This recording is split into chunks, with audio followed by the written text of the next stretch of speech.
Hi everyone, I'm James Bernard from Propellerhead Software, and this week I want to discuss how control surfaces have changed the way that we compose and perform music.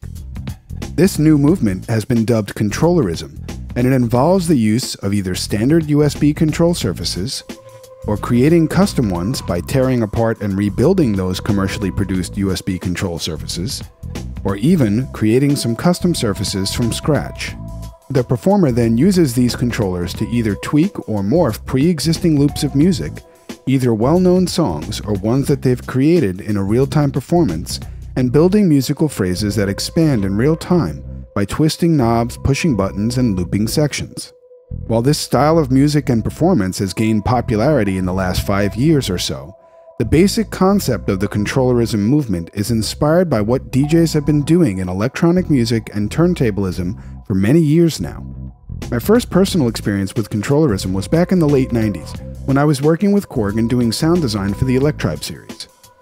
Back then, most artists in electronic music who would play a live set would have a majority of the music already pre-sequenced, arranged, and sometimes even recorded, and would only perform parts of the song, so that there was no chance for error.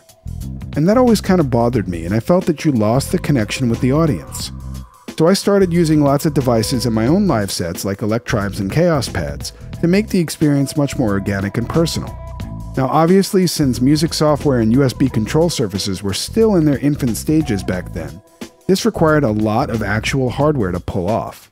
So as you can imagine, not many artists chose this method since it was rather expensive and difficult to maintain for lots of gigs on the road. Fast forward to today. With the Reason and Record Duo, we have a lot of options and can create unlimited setups and routings to perform music in the Controllerism style. One benefit now is that there are a lot of different options for controllers, and here are some of my personal favorites. The OM64 from Livid Instruments is a very well made and relatively inexpensive device. There are remote scripts that they have created for use with our software, which makes it very easy to set up and use. Kurt Kurosaki, also known as Pef, created a custom template for the OM64, and I'm using that here. And this turns Reason into a live performance tool. You can check that out and get the templates here. One added benefit to this controller is that it has an 8x8 button grid, so it's fully compatible with a lot of monohm software patches. And if you always wanted to try out a monohm, and just can't afford one or even find one, this is your ticket in. Livid also have kits which you can use to create your very own custom USB controller. Korg has some very inexpensive and extremely portable options with their Nano series, and the latest versions even have unique features borrowed from the Chaos Pad and the Electribe devices. Also, the pad control is probably one of my favorite pad controllers for the Kong Drum Designer. The Novation Launchpad is another grid-based controller, and though it was originally designed for use with Ableton Live, there are quite a few software apps out there now which allow it to be used as a monohm and more recently as a controller for Reason and Record using Relaunch. An exciting new development in the world of control surfaces are the iPad and iPhone apps that seem to be churning out quickly these days. TouchOSC is one app that I use most often, and it's perfect for customizing your own setups using the free editor software.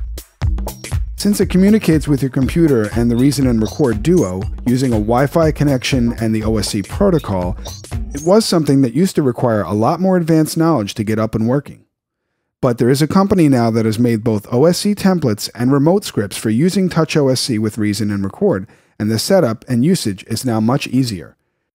One of the more unique types of control surfaces is the Middie Fighter by DJ Tech Tools. It's quite inexpensive, uses old-school arcade-style buttons, and it is a very fun project to build since it requires no soldering at all.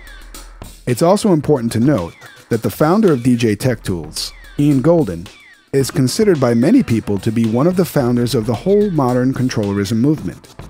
I had a chance to speak with Ian earlier today, and I asked him a couple of questions.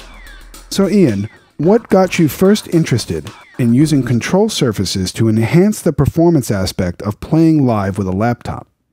Well, in about the year 2003, I knew that I needed to switch to a laptop to push forward my DJing, and I kind of had two options. One was go with Final Scratch and Control Vinyl, the very first version of Control Vinyl, or number two was Traktor. I think at that time it was 1 or Traktor 1.2 that had just started supporting MIDI. So it was either a MIDI controller or control vinyl.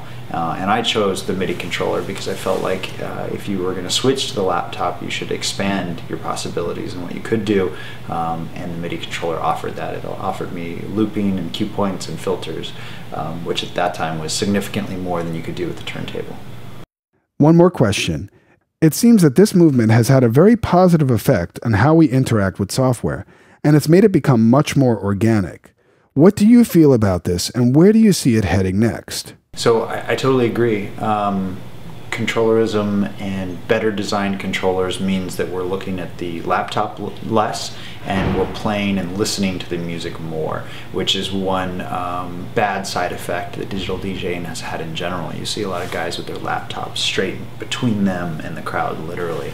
And not only is it a distraction, but it forces them to spend a lot more time looking at the laptop and less time listening to the music. So I think the future, certainly for us as a company and for me, is in creating great controllers that allow you to completely forget about the software and get totally lost in the music. Thanks, Ian. I appreciate you taking your time and answering my questions today. Another one of my favorites is my little Bliptronic that I had shown in one of my earlier 52 Tips videos. It's a Bliptronic 5000, which has been modified and hacked into a monome style controller. It even works as a mono. You can find out how to do this and get the kit from this website here. And I must thank Will from Stray Technologies, who actually built my Bliptronic for me. You can even use a Wii remote or any other game controller or input device as a MIDI controller by using some software, and these two applications are great for that. The Wiimote is quite fun to use as a controller since it uses Bluetooth and it's wireless. Okay, so now that we have a few different controller options, let's look at a couple of song setup examples to do a controllerism type performance. One method is to have a basic structure of a song. Let's say a 16-bar loop with all the parts already arranged and sequenced. Then you would use the controller to mute or unmute the parts on the mixer to create a real-time arrangement of the song. You could also have some knobs or sliders of your controller set up to tweak some parameters, like cutoff frequency of a filter or some effect. You can do this quite easily by using the remote override mapping function and assigning the controller to a parameter. I'll show you how to do this in a moment. Then you could have some samples assigned to a Kong to trigger on top of the phrase. You could use a mix of one-shot samples as well as Rex loops and lock that Kong device to a specific controller surface, so it mimics having a dedicated hardware device. Another method you could use is to craft your song from scratch by using Record or Reason as a sort of audio and MIDI looper, and building the parts as you go by setting up the left and right locators to a specific number of bars, and then recording. Maybe even letting the audience hear a click for the first pass if you're brave. If you wanted to keep the click silent for them, but hear it yourself, you can do this by using an audio interface with at least 4 outputs, routing the main outs of the mixer or master section to outputs 3 and 4 of your interface, and outputs 1 and 2 to some headphones. And when the click is on, you're only going to hear it on outputs 1 and 2 of your interface. If you're playing a guitar, you may want to use a foot switch controller to control the transport functions like start and stop or record on and off, so your hands are free to play. I personally use the Line 6 FBV Shortboard Mark II, and there are some templates on our website that you can download to use it with remote. With either method, you can open and play multiple songs simultaneously. Just remember that they are not synced to each other. You will need to do that manually, and I covered how to do this in week 24 of my 52 Tips series. With enough preparation, you can take the set in many different directions. Even throw in a song or two that are completely sequenced and finished, so you have a break for a drink, or to set up for the next song if it's somewhat more complex. To use the remote override mapping function I mentioned a moment ago, right-click on the parameter and select Edit Remote Override Mapping. Then click on the Learn from Control Surface Input button.